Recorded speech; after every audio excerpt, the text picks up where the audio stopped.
Hello, my name is Harley Razier, and it's so nice to be able to talk to you today.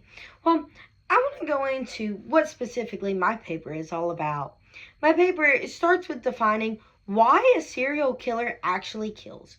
What is the reason for it, right? Because a rationally based perception person would not go out and kill multiple people during the span of a month. Well, I do want to start by defining what specifically a serial killer is.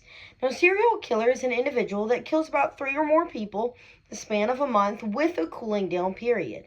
The killings must be separate, but that is what a serial killer is. I know you might be asking yourself, Harley, why is this important to me? Why do I care, right? I'm not a serial killer. Well, I want to address that issue. It's important to you because you are going to be able to define the early signs of what a serial killer would be. This could be in school or, outside of school in extracurriculars or anything like that. You would be able to know, hey, who to avoid in that kind of situation.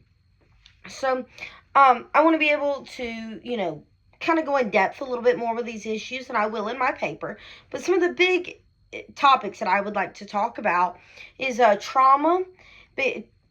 Childhood trauma does impact a serial killer very much so, and I talk about Ted Bundy, Jeffrey Dahmer, and Charles Manson in my paper, and how all three of those did experience childhood trauma. I also talk about mental illness.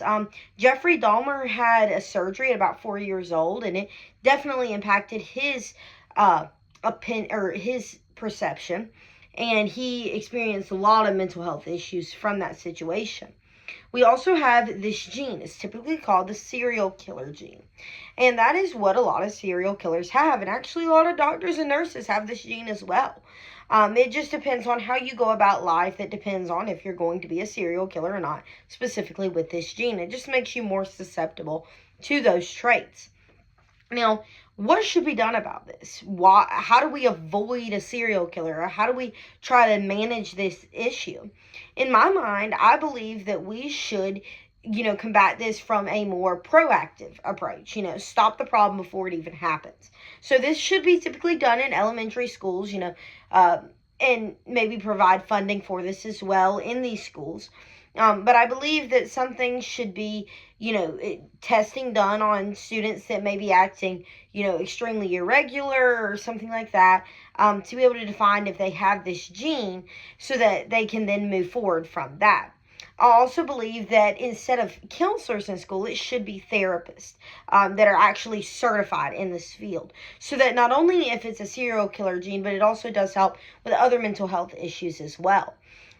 That is my paper, and thank you so much for listening to me.